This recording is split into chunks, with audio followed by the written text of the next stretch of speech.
Pressure താങ്ങാൻ പറ്റിയില്ലെങ്കിൽ വീട്ടിൽ പോയിരിക്കണം, വെറുതെ ഞങ്ങൾക്ക് പണി ഉണ്ടാക്കരുതെന്നാണ് ആരോട് പറഞ്ഞത്? ഓർമ്മയുണ്ടോ? മറന്നുപോയോ? നമ്മൾ ഓർക്കും പല കാര്യങ്ങളും, പക്ഷെ അതിൻ്റെ ഉള്ളിൽ ഉള്ളൊരവസ്ഥ എന്താണെന്ന് വെച്ച് കഴിഞ്ഞാൽ കാലത്ത് എന്താ പറഞ്ഞതെന്ന് വൈകിട്ട് ഓർമ്മ ഉണ്ടാവില്ല കൈസ്, അല്ലെങ്കിൽ ഉച്ചയ്ക്ക് ഓർമ്മ ഉണ്ടാവില്ല. അത് അപ്പം കണ്ണാളി കയറി അപ്പാന്ന് വിളിക്കുന്ന ഒരു ക്യാരക്ടറല്ല. ഈവൻ ഞാൻ 4th വരെ റിവ്യൂ ചെയ്തുകൊണ്ടിരുന്നത് ഞാൻ വിചാരിച്ചിട്ടുണ്ട് എന്താണ് അപ്പോൾ ഇവർക്ക് ഇത്രയും മാത്രം മറവി, ഇതെന്താ ഇവർക്ക് പറഞ്ഞ ഓർമ്മയില്ലെന്ന്. ഓർമ്മ ഉണ്ടാവില്ല, കാരണം ക്യൂ നിൽക്കുകയാണ് അവിടെ, ക്യൂ നിൽക്കുകയാണ് അവിടെ, കുതിരിപ്പും ബാക്ക് സ്റ്റാബും ഒക്കെ. അപ്പോൾ അറ്റ് എ ടൈമിൽ 5-6 മൾട്ടിപ്പിൾ ഇഷ്യൂസ് ഹാൻഡിൽ ചെയ്യുന്നതിൻ്റെ സമയത്ത് ചിലപ്പോൾ പ്രഷർ കൂടിയിട്ട് നമ്മൾ പറയുന്ന കാര്യങ്ങൾ ഓർക്കാൻ തന്നെ പറ്റില്ല. അത് അവരുടെ കുഴപ്പമല്ല. അപ്പോൾ പറഞ്ഞു വരുന്നത് എന്തായിരുന്നു? അത് തന്നെ ഞാനിപ്പോൾ മറന്നുപോയി സത്യം പറഞ്ഞു കഴിഞ്ഞാൽ. ഒരു സെക്കൻഡ് കേട്ടോ.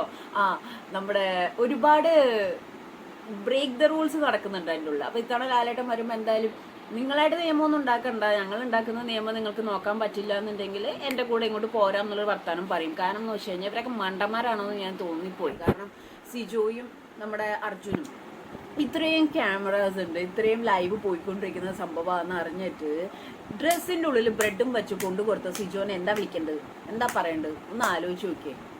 ആൻഡ് ജയിലിൽ വിസിറ്റിംഗ് ടൈം ഉണ്ട്, അവിടെ നിന്നിട്ട് വെറുതെ കൊണ്ടുകൂടാന്ന് സംസാരിക്കാനൊന്നും പറ്റത്തില്ല. വിസിറ്റിംഗ് ടൈമിൽ മാത്രമേ നിൽക്കാൻ പറ്റുള്ളൂ. ജയിലെന്ന് പറഞ്ഞാൽ അതാണ്, അത് അവർക്കുള്ളൊരു പണിഷ്മെൻ്റ് ആണ്. ജയിലിൽ പോയി കിടന്ന് കഴിഞ്ഞിട്ട് പുറത്ത് മറ്റേ ടൂർ പോയ മാതിരി എല്ലാവരും വന്ന് സംസാരിക്കുക, ബ്രെഡ് കൊണ്ട് കൊടുക്കുക, പാൽ കൊണ്ട് കൊടുക്കുക, അതിൻ്റെ ഇടയിൽ ബ്രെഡ് തേച്ച് അയൺ ചെയ്ത് കഴിക്കുക, അതിനെ ഭയങ്കര ചിരിച്ച് കഴിച്ച് സംസാരിക്കുക, അവസാനത്തെ ചിരിയായിരിക്കും. അതൊക്കെ ഇപ്പോൾ വരുമ്പോൾ ലാലേട്ടൻ ശരിയാക്കി തേച്ചൊട്ടിച്ച് തരും.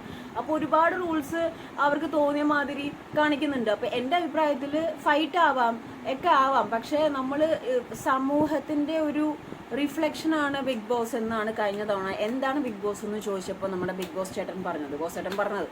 അപ്പോൾ ബോസ് ചേട്ടൻ ആ ഒരു വാക്ക് സ്റ്റേറ്റ്മെൻറ്റ് പറഞ്ഞ സ്ഥിതിക്ക് ഇവിടെ ഇങ്ങനെ നമ്മൾ ബ്രേക്ക് ദ റൂൾ എന്നുള്ള രീതിയിൽ പോയി കഴിഞ്ഞാൽ, അല്ലെങ്കിൽ ഒരാൾ കൈവെട്ടിയപ്പോൾ മറ്റൊരാൾ തലവെട്ടി എന്നുള്ള രീതിയിൽ പോയി കഴിഞ്ഞിട്ടുണ്ടെങ്കിൽ ആരും ഉണ്ടാവില്ല റൂൾ ചെയ്യാൻ. അപ്പോൾ ബിഗ് ബോസ് എന്ത് ഈ റൂൾസ് ഉണ്ടാക്കി അവരൊക്കെ മണ്ടന്മാരാണോ? അവരൊക്കെ വെറുതെ അവിടെ ഈ പരിപാടിക്ക് ഇരിക്കുന്നതാണോ? ഒരിക്കലും അല്ല അല്ലേ.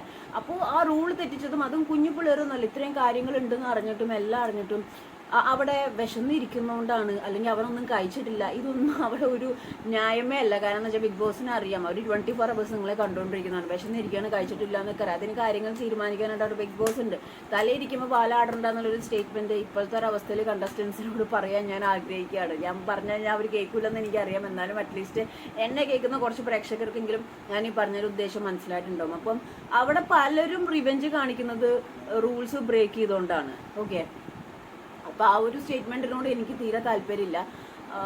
അപ്പോൾ അതിൻ്റെ കാര്യത്തിൽ തീരുമാനമാക്കണം. കാരണം ഇത് പവർ ടീമാരും മിണ്ടുന്നില്ല, ഇങ്ങനെ റൂൾസ് തെറ്റിക്കുമ്പോൾ അവരും മിണ്ടുന്നില്ല. എന്ത് തേങ്ങിയിരിക്കുന്നതാണാവോ?